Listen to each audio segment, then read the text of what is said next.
Hey everybody, I'm Todd, and this is Sweet Tea Guitars. Thank you so much for stopping by the channel, and welcome to my life.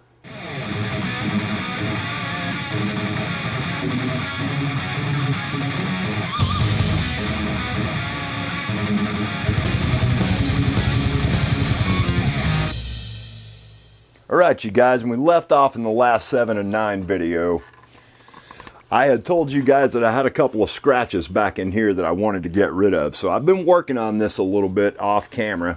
I do not want to mess with this area. I love the color on this body.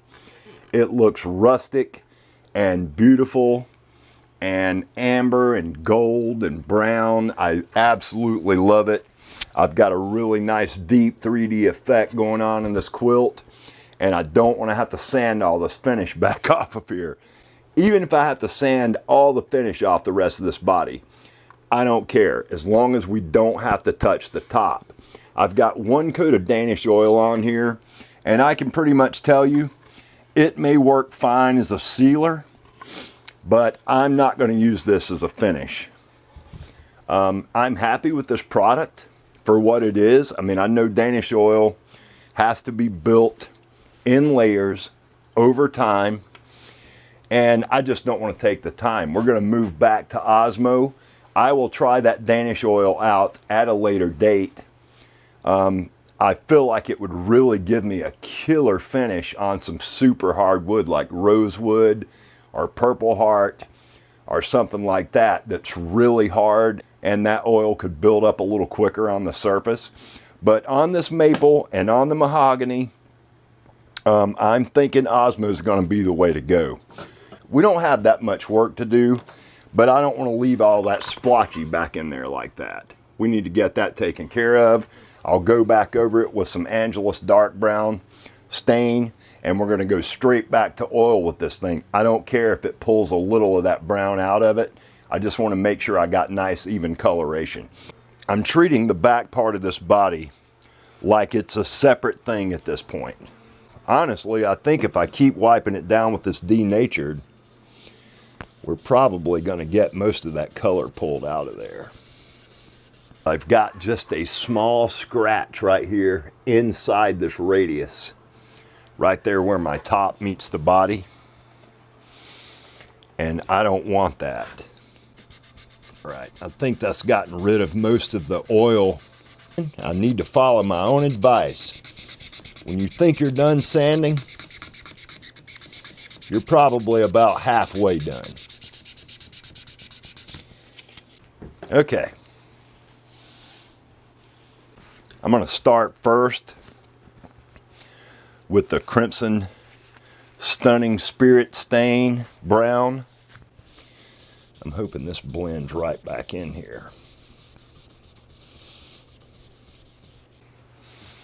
All right, well, it's definitely getting to a point where you can't tell that I've done the work. That actually looks pretty decent. I'm really happy with it. It definitely looks better than it did before. All right, you guys, I've got all the scratches out at this point, and I'm happy with it. This is Osmo Pollux oil. I know Osmo works. I mean, look at it. It's like the consistency of thin honey. It's absolutely the best oil finish you can buy, in my opinion. All right, we're going to let this sit here for probably only about 10 minutes. Then we'll buff this back, turn it over, move to the front. We'll wipe the whole guitar down, hang this up, and I'm going to call it a night. All right, you guys, it's been about 10 minutes, and this oil's getting pretty tacky. I'm going to just buff this back. All right, let's get a coat wiped on this top. We're going to let the top go a full 15 minutes, even if it causes us to have to work really hard to get it off here. That's what we're going to do. I'm going to use this same rag because it's nice and saturated with the oil at this point. All right, you guys, 15 minutes or so. I'm going to set a timer. I'll be right back. All right, you guys, it's been about 15 minutes. This oil's getting nice and stiff at this point.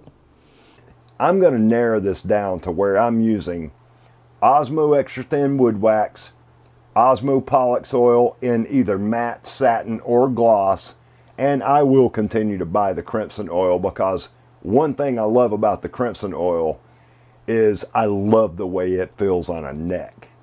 And plus it'll allow me to continue to support Crimson by getting a bottle of that every once in a while. So we're getting close, you guys. I am really excited about this. I think this guitar is just going to be phenomenal. And I can't wait to play this thing for you guys. So I'll see you in the morning. Hey everybody, welcome back to the shop. Today is Saturday, November the 12th. Here's where we are. And you can see already, that's one coat of Osmo. It gives you that gloss that only it can give, and it does not feel like plastic, you know what I mean? I really love that. As you can see, we're already starting to get a nice sheen on the front too. Beautiful. A couple more coats of that, and we'll be on the money. All right, you guys, let me clean up a little bit on this table, get my vise ready, and we're going to shape this neck. I have been looking forward to getting back on this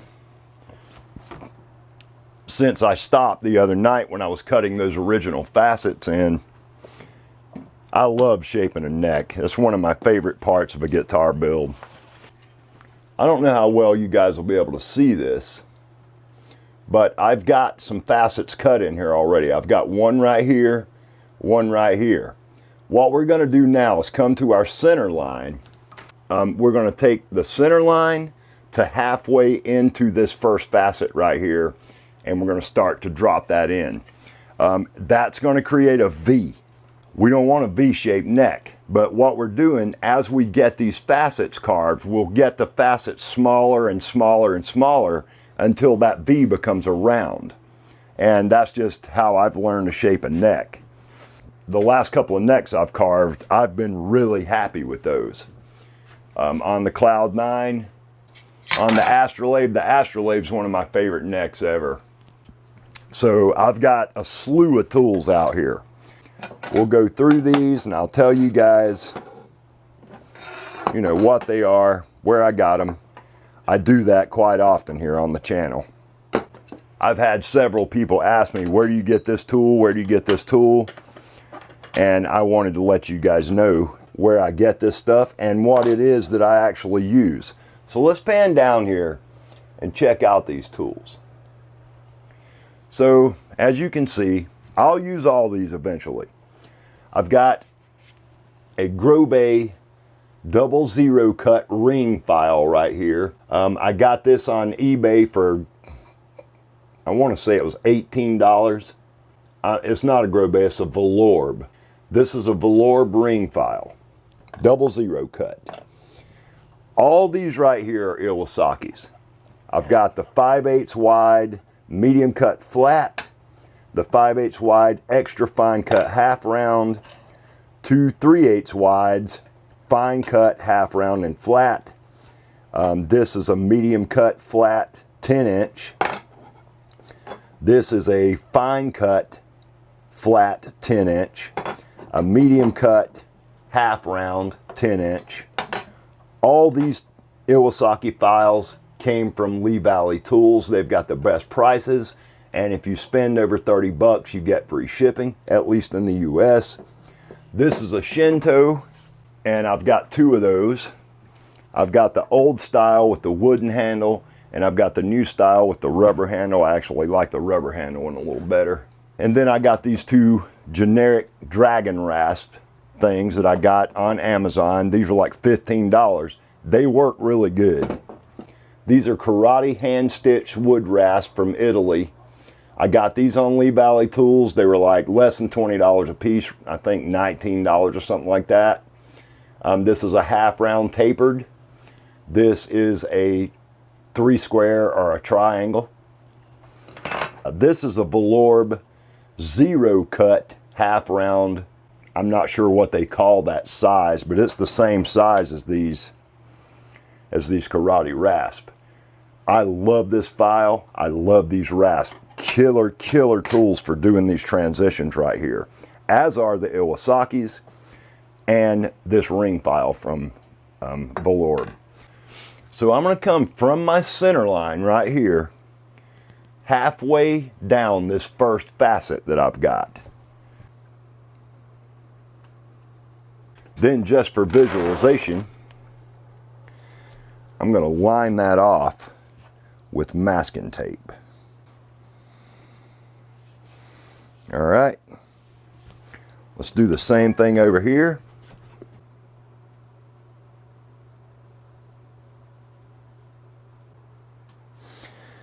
Okay, there we go.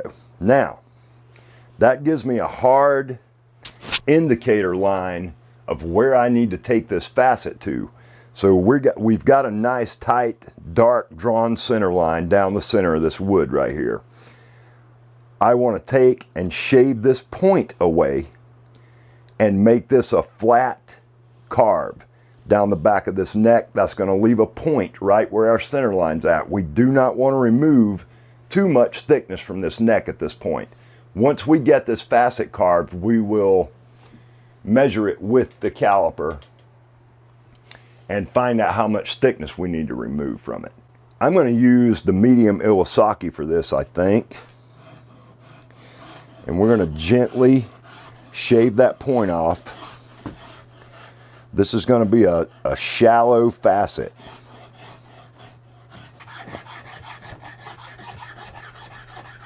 The angle at which you hold the Iwasaki at is everything. And I bought this little vise right here based on the recommendation of my buddy Jackson from Big Unit Guitars. But I need to get a better quality one because the lock is a piece of crap, you know. I think I can tighten up that lock nut right there and get a little bit better bite on this thing. Okay, that's gonna do it right there. Same thing over here. And I'm starting to hit the tape, so we know, I know at this point we're good. I'm gonna take my fine cut Iwasaki, clean up those Shinto marks, which will also solidify this line we've got here. I can pull the tape off at this point. I can see the facet line. And now what we've got is a round starting to happen.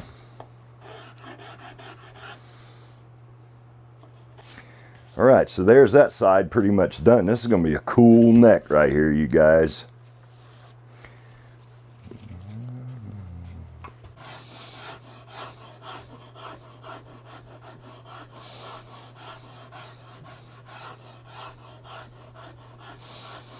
Now what I want to do is come halfway in between the facet past where we just cut and the one that's leading down to my fretboard. So I'm going to line this off with masking tape. We're not going to bother even making a line because I'm doing this half and half anyway. So we'll catch this line first. And I can see that I'm straight based on how much fretboard I've got below that tape. And I don't think I need any tape at the top of this. I can see this facet well enough to where I'll be able to tell where I'm cutting. So what we want to do, knock the point off.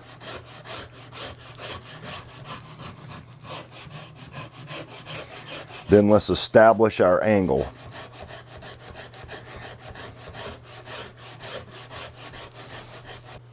So as we move through these facets are going to get quicker and quicker to make this cut because it's a smaller and smaller facet. And just pay attention to what the Iwasaki's telling you. As you run it up and down the flat like this, you can feel it. If it wants to start doing that number on you, you can feel that as you drag it down that flat facet, and you'll know that you need to do more work in a certain area.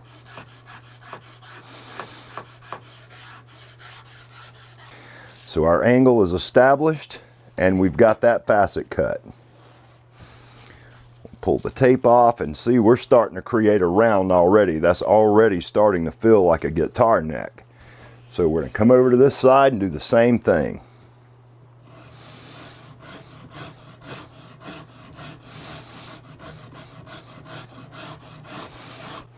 So now what I want to do, even though we've got those facets cut in there already, I want to take about 4 millimeters off the thickness of this neck at this point. So we're going to go right here and I'm going to use these strips of canary as an indicator of how far I need to be on each side of the center line. We'll go a little bit before this so we don't get into that transition area. Now that we've already got these facets created, I can cut this flat, and then once we start to level these out, I can follow these facets that we've already got cut, reshape this neck to the new thickness, and not have to worry about marking it up, taping it up, anything like that. I've already got these facet lines I can follow. And that's how I've started to do my neck shaping. So we're going to come up here around fret 12 and do that same thing, and I'm going to let my shin toe glide a little bit across the surface so we're not dealing with such a shallow cut.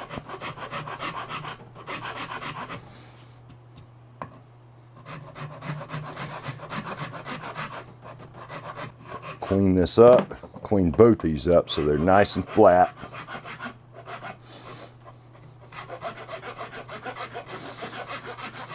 These two facets, this one and the one below my fretboard, or in this case above my fretboard, we can leave those alone.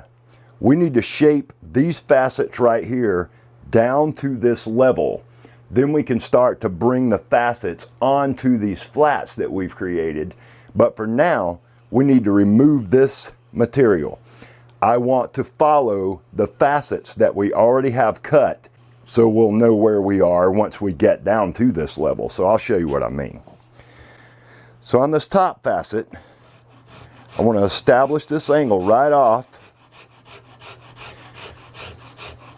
See, what we're doing is creating a new facet because we're bringing this one down this way a little bit. That way, everything's going to maintain that continuity that we already have. As long as we follow these facets, we will be fine.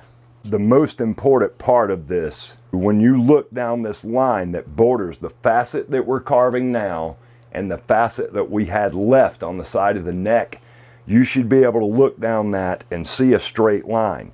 If you start noticing that line doing that, you need to work on it because that's going to cause you humps and valleys and crap in your neck when you go to start putting your round over.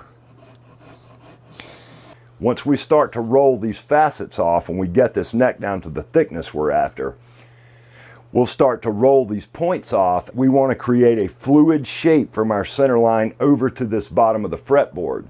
That's what's going to give us a C. If we leave too much of a flat on the side and it becomes too steep this way before it starts to roll, that's a D shape. We don't want a D shape, we want a C. So this is where the neck shape is created, in my opinion. From this point on, what we've been doing before now is controlled material removal. That's how I feel about it anyway. Now that we're to this point, this is when the art of neck shaping starts to really take over. All right, you guys, I got my scrapers out now. All I'm going to do is just start to shave these points away.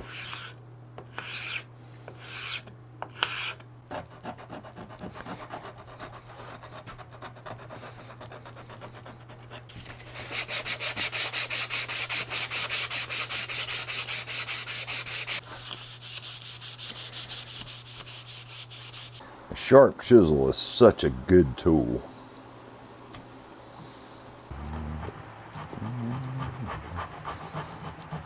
I definitely want this transition nice and smooth. All right, you guys, I've just been carving away on this thing for a little bit, but I've got the start of what will become the transition. And I think that's going to be pretty comfortable. As you can see, I made this non-symmetrical. We'll sand this corner off right here once I get to the point that I can pop this on the body, take it back out, and make some final adjustments to the shape. I don't want any hard edges on the back of the headstock, at least on this end of it. I want to kind of gently ramp that down like that into this shape. Like that. As you can see, it's ramped just gently down into our neck profile. That's nice and comfortable. All right, let's sand on this thing for a minute.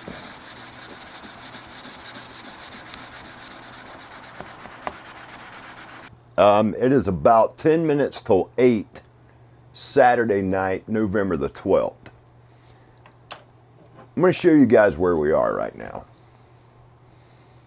So our neck is shaped. Our transitions are cut in. Our headstock is sanded. Our fretboard, I did a little work on both these ends. I had a slight dip in the middle of this, which I always end up with that for some reason. Anyway, I've got that fixed. What we need to do now is I want to sand the back of this neck up to 320 grit, and I want to polish this fretboard after we deepen the fret slots up. We will continue on this build throughout this coming week. Again, I'm not going to tell you guys when I'll be done with this thing or anything of the sort. We're just going to keep working on it until I'm finished. I am, however, going to let you guys know right now that this coming week, tomorrow actually, I am going to start to dimension down my timber for my ultimate strap build with Geo. I've got to go to dinner with my dad tomorrow. It's his birthday. So before I do that, I'm going to come down here and film my intro for the ultimate strap build. I just wanted to let you guys know it is coming shortly, and I'm going to get some timber dimension down tomorrow for that, which means I'll have to finally choose which neck wood I'm going with. I've got my body wood decided. I've got my top wood decided. I've pretty much decided which fretboard I'm using. I just need to choose what neck wood I'm going to go with. I've got an idea of what I'm going to use, but it's going to be a multi-laminate, and I need to figure out what accent woods I'm going to use, if I'm going to go light or dark. But we'll decide that. You guys are going to find that out shortly, probably next weekend, but I'm not going to promise anything. Anyway, I'm going to get some 180, and we're going to sand this neck smooth. Then we'll hit it with 320. Then I'm going to deepen the fret slots, polish up this fretboard to 3000 grit. Let's just get right back into it, you guys. So at this point, I'm going to switch back over to the Super Acrylic sanding film on this soft interface pad. I said 180, but we'll go with 180 to start with, and then I'll go to 240. Then we'll go to 360. So I'm just going to take a sheet of this DA sandpaper, and we're just going to start working on this.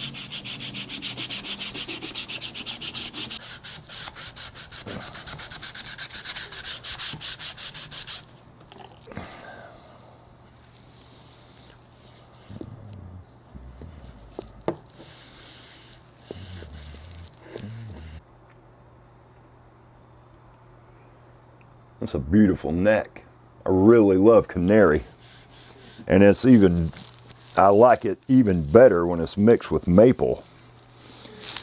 I'm gonna put a mask on, you guys, because I'm fogging it out in here. 360 on our fretboard. All right, you guys, we're gonna deepen up these fret slots. I'm gonna set the tang depth about a 1/2 millimeter deeper than the actual tang. My fretboard's sanded up to 600 grit right now. Once we get these fret slots as deep as we want them, I'll go back over this fretboard with 600 grit. Then we'll hit it with 1,000, 1,500, 2,000, 25, and 3,000. And it'll be a really quick process. It does not take long once you get up into these upper grits to get rid of the scratch from the grit before.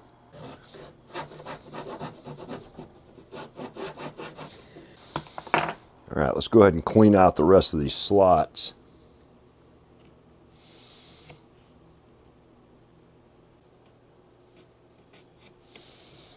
Okay.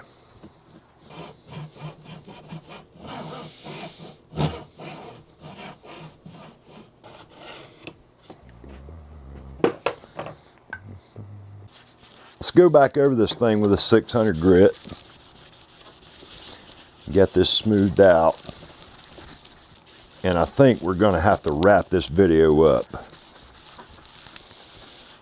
I got to get back on track, and the only way I'm going to do that is to release a video tomorrow. The fretboard's looking mighty fine though. There's 800. Let's go to 1,000. We're going to go to 1,500 at this point.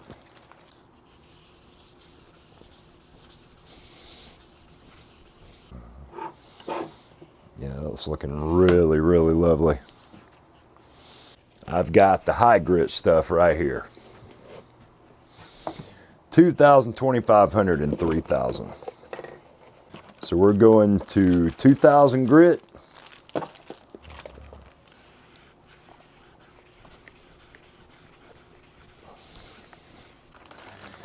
$2,500.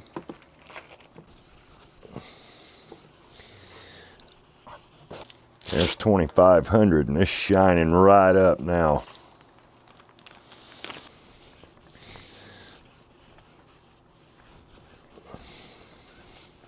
Yeah, that is like super shiny.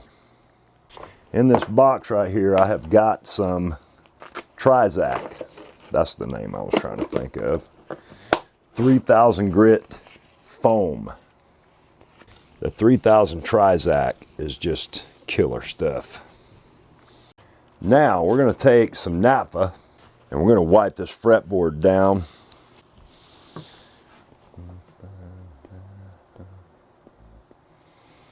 You can see that grain coming through there now. You can see what kind of shine we got on it. Reflections. That's beautiful. We're going to have to wrap this video up right here. I'm tired. Tomorrow's Sunday. I need to release a video on time this week. That way I can get back on track this coming week. If you haven't, please give a thought to hitting that subscribe button. Hit that notification bell so you can stay up to date as to where I'm at on all the projects I got going on in the shop. Don't forget, I got a giveaway build coming up here into January, 1st of February. I'm going to give a guitar away. The only requirement is that you be subscribed to the channel. I've got a collaboration build that I'm about to start with Gio from Tornella Guitars in Italy. In the next 2 weeks, there will absolutely be a video at least introducing you guys to the wood choices we've made and letting you guys know why we decided to do this together. So I'm looking so forward to that. I hope you guys are too. Thank you so much once again for stopping by the channel. And as always, you guys, until the next video, peace and love.